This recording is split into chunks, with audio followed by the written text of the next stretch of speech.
this all started before I realized there was a thing called Merg. And I was looking for something to do over a winter. No model rail experience, PIC programming, 3D printing, any of that kind of stuff. And my photography activities were sort of purely summer, let's say. So on a weekend trip out, I was wandering through Hobbycraft up at the fort, and I spotted an Airfix Vulcan model. And I used to do these as a kid, so I thought, yeah, why not? Let's go for it. So I bought it, got it home and started the build. And then I thought, how am I going to paint this? Because my previous experience had all been done with brush. And I thought, I don't think a brush is going to work for this. So as a youngster, as I think most folk did, Airfix modelling, Humbrol enamel tins. Did I remember rightly they were about £1 a tin at one time? Or is that showing my age? Anyway, that went on for quite a while. And then I discovered cars, and old cars need fixing. So car body repairs, found out about aerosols and touch-up brushes, T-cut, all the rest of it. And then domesticity hit. And after a lot of house moves, did an awful lot of painting of houses and different types of paint, gloss, enamel, emulsion, all the rest of it. So that's a selection of my sort of current paint shelf, if you like. So I'm not a stranger to painting. So I thought I need to do some research here, because picking up an airbrush is not just opening the tin and slapping it on. That is definitely not going to work. So chose the kind of obvious place to go, Humbrol / Airfix website. Looked at what they had to do and picked up various bits and pieces, a few tips on the way through. But thought, yeah, let's see what other people are saying, because like all these things, if you get one kind of opinion, it tends to kind of opinionate you and point you in one direction. So I looked on YouTube, and believe me, there is a lot of stuff on YouTube for airbrushing. This one I found quite interesting because it does, as it says on the tin, no pun intended, it takes you right back to beginners and takes you through the process. And this other site as well proved to be really quite useful. But like all these things, there's an awful lot of what I would call misinformation out there. You know, oh, you just do this and you just do that. And you might think, nah, that's not going to work. And quite often it doesn't. So after a while, I thought, right, okay, how do I want this thing to finish up? What am I looking for on the finished model? I certainly didn't want brush marks. Having seen a real live Vulcan, I thought there's just no way you're going to want brush marks on that. So from that point of view, it seemed to me that a spray of some description was going to give me a better finish than brush painting. So I did some experiments with some paint, and the little image on the left is an airbrush just onto a piece of plastic drain pipe that I had lying about. And no matter what I did, I couldn't get it any better using a brush, as you can see in the image on the right. I tried using a very sort of pale wash and then a full strength paint, but as you can see, there's definitely still brush marks there. Now, admittedly, this was acrylic, maybe not the ideal paint, but one of the sort of one of the other points I wanted to cover was the ability to clean the equipment quickly and easily. So I made up a little table of the various things that I was looking for. Yes or no, question mark. And the last one was easy to clean tools, because there's nothing worse than having to clean tools again, and sod's law, you will leave something in there and it will go solid, and that's a big no-no. And the reason I've put enamel and acrylic on there was to try and work out what paint to use. The model itself was supplied with acrylic, so I thought, yeah, okay, let's run with that and see. And I think for that type of model, it's probably all right. But I think if you were going to be handling it a lot, it would be better with enamel. It's a much sort of harder finish and takes a bit more abuse or handling than the acrylic may well do. So having sort of looked at all the various options, I thought airbrush is the way to go. But like everything else, it's not just I'll go and buy an airbrush. There are basic airbrush types.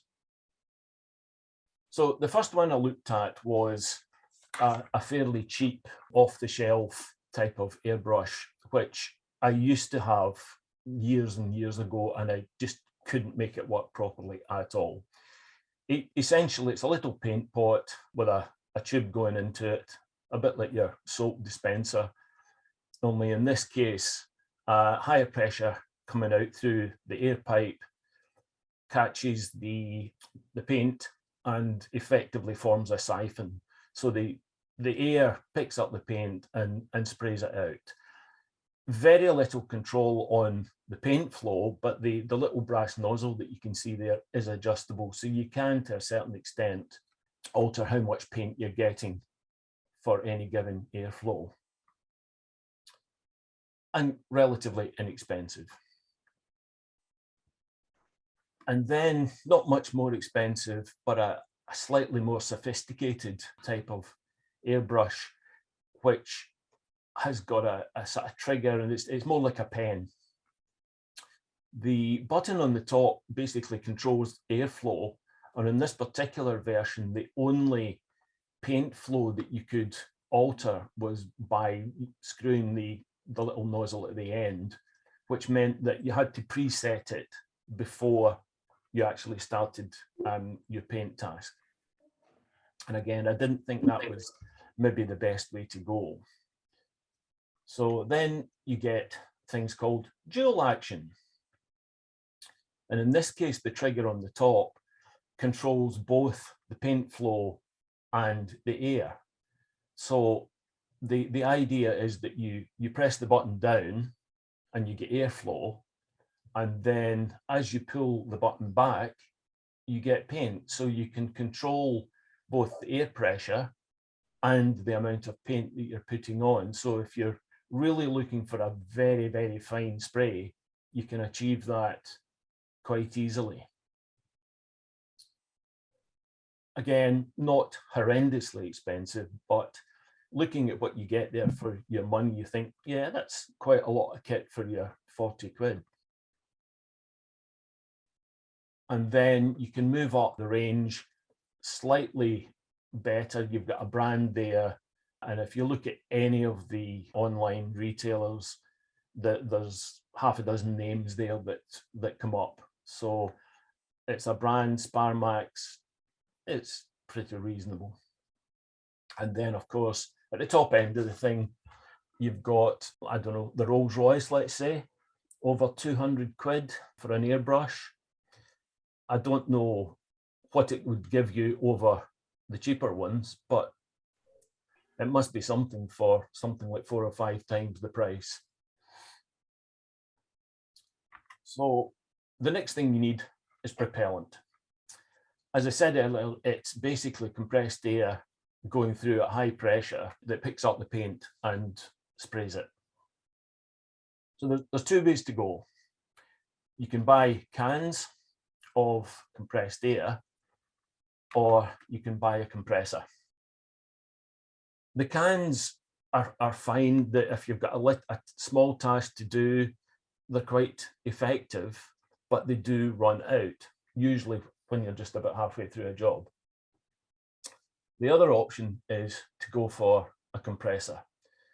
And the perceived wisdom is you need basically a compressor with a tank in it. And that allows you to not only control the pressure that's going to your airbrush, but it keeps it constant because the compressor runs, charges up the tank and keeps going in the background. So you're working away, and if the pressure goes down, it will kick in and fill up the tank again. And it's never going to run out of air. It's always going to be there sitting away as you're working. So where did I go from there? I thought, I'll manage with a can. That'll be fine. And I bought something very similar to that. There are our friends in the East, as we tend to say in this session, produce loads of these that all look identical. And I thought, for the money, let's go for it. You get some spare needles, you get loads of accessories with it. So it seemed like a good sort of buy. But as usually happens, it wasn't just quite as good as it seems. Could just be inexperience, probably was. Anyway, before deciding to actually start to paint the model, I thought I need to find out how exactly to do this. How's it going to work? So I set myself up a very crude little test area in the garage with the compressor on the floor, connected up to the airbrush, and just sprayed and sprayed and sprayed. And as you can see on the image there, there are sort of little dots with paint runs. There are some fairly fine green lines there. It really just practice, practice, and practice. And rather than use the more expensive branded acrylics, I bought some cheap stuff off the high street and just used that to spray onto the old box. The airbrush is sitting on a cleaning pot, which is actually, it's a bit more sophisticated than a jelly jar, but effectively it does the same thing. You can spray into that. There's a little filter on the top of it, which keeps the atomized paint in, and it collects all the stuff that you're spraying out the end of the gun. And it lets you adjust your air pressure at the compressor to get the pressure that you're looking for to handle the paint mix. So off I went, thinking, yeah, I'll do this, this will be fine. So bearing in mind the various bits and pieces that have just been on the image there, cans are fine, but they run out and the pressure varies. So after a wee while, I thought, I'm going through far too many cans here. I need to buy a compressor. And on the price we saw a wee bit earlier, it works out something like 6 or 7 cans will pay for a compressor. So I thought, maybe not such a bad way to go. Paint consistency was another sort of potential showstopper, but it's purely trial and error. The online gurus say, oh yeah, it should be like thin cream. Yeah, what exactly is thin cream? So it really is very much trial and error. And during this sort of part of the problem solving, I found that to try and mix up enough just to fill the little cup on the airbrush really wasn't much of a good idea.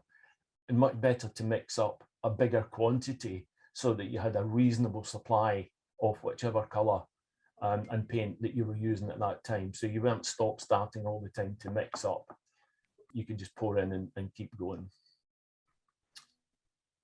How much paint do you put on at a time? And quite honestly, that was just a lot of practice. The more paint you put through, the better the chances it's going to run. And so allied with the point above that, the consistency is crucial as well. With acrylics, you can use water, but it affects the drying time, and I think it affects the surface tension on the paint as well. So the acrylic thinner seemed to be the best way to go to get the balance just right for the size of area that you were spraying at any one time.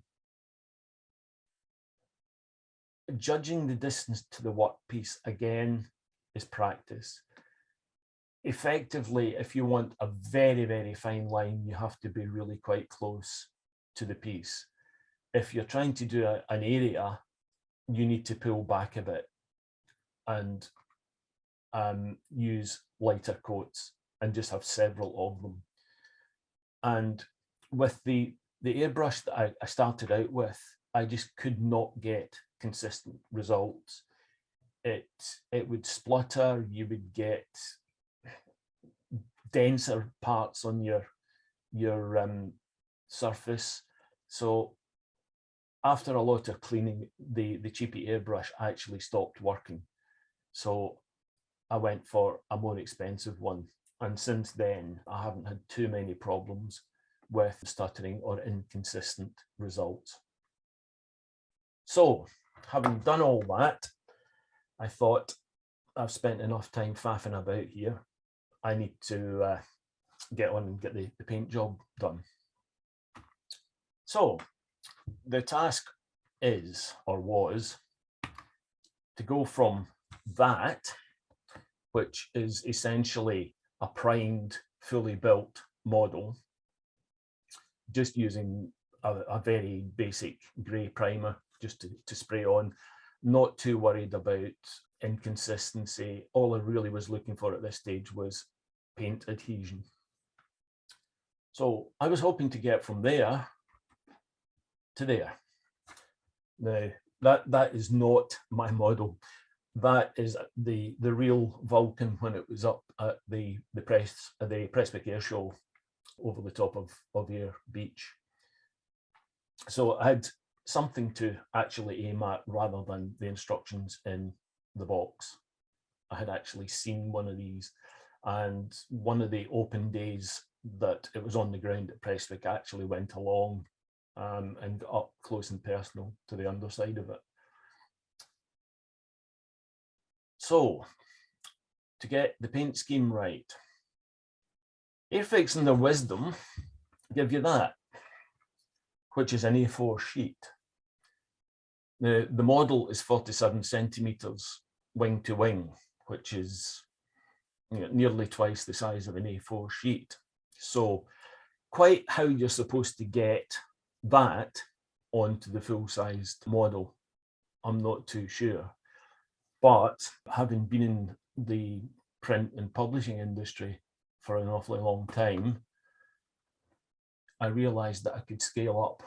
So essentially what I did was scale the A4 sheet, scan it in, and then just tweak the enlargement and print it out. And fortunately, I've got an A3 printer, so I could print out at full size. So basically printed out a grey version and a green version and joined them all up. Then the problem was putting them onto the model so that you could do the two colours. So essentially what I did was cut out grey mask and green mask. And then I found this thing called Frisket, which is very low adhesive film. It's a bit like sticky back plastic that Blue Peter used to use, but it's not nearly as sticky. So essentially I transferred the paper masks onto that stuff, and where there was a slight nick or I had cut it badly, I used Humbrol's mask oil just to smooth out the areas that were of concern. Quite difficult to get it all, given that you're working with a two-dimensional mask onto a three-dimensional model. But after a while, I got there. So it involved painting the grey or the green first of all, and then taking the mask off, switching it, loads of light coats, take the mask off again. Some parts had to be finished off by brush. In the middle of the fuselage there at the top, you can see there's a little white area. There's one or two bits around the model like that. So brush still had to be used. There was absolutely no way that I could see to spray that with an airbrush without causing problems to the previously applied colours. Put the decals on it, and then put yet more airbrush gloss varnish onto it to seal the whole thing in. So, having been through a start to finish airbrush project, I've come to the conclusion that it's not cheap, even with the cheapest of tools. And I know bad workmen and tools and all the rest of it, but essentially, I think you get what you pay for at the end of the day, given that you can't be 100% sure they're going to function the way that you think they are. You need lots of practice and patience to get it right. And I think, you know, using the cardboard box idea gives you loads of scope to get the controls right and just how much pressure and position you need on your trigger. As I said earlier, prepare the paints in quantity, and it just means that you're getting the same colour every time. Fumes are a problem because what you're doing is creating an aerosol. So if you use Mr. Dulux's solvent gloss, it's pretty whiffy stuff. Humbrol enamel certainly used to be quite smelly. So after a wee while, it starts getting quite smelly. So you either work in a bigger area, and in this case, I always worked in the garage, or use one of the desktop air extraction booths, which pulls the air away from you. And always clean that airbrush. The last thing you want to do is get some paint jammed at the end of the needle where it fits into the body, because the holes that the air and the paint go through to emulsify are just tiny. They clog up very easily. And that was another reason why I decided to go with acrylic. You could use the thinner to get the worst of it off, but you could just run water through it to make sure it was absolutely clear. I shudder to think how much enamel thinners you would have to use to go through it, but it obviously happens. But you might be surprised by the result if you sort of go through all those things. I certainly was. I was quite pleased with the finished project. So the one on the right is my version of the one on the left. That's what it looks like. That's, again, 55H sitting, waiting to take off from Prestwick, and 3 different views of the model hanging behind me on the ceiling. Not quite the same pattern, but not too far off, I don't think. And I think it gives a good representation of what it's supposed to look like. In a rail context, the logo on the left there, just above where the bogies are, you can see that there is faded weathering on there. Now, it might be possible to do that with a brush, I don't know, but it appears to me that because you're using an aerosol, you can control without touching the actual surface what you put onto the surface. And the image on the right has, it's not maybe ideal, but again, it's a varying amount of weathering and blackening from the exhaust fumes on the roof of the local. So I think for certain applications, airbrush is the way to go, but I'm not saying a brush is dead. I don't believe that. There are some things that an airbrush are just not suitable for. So there we are. That was my adventure into airbrushing. Any questions?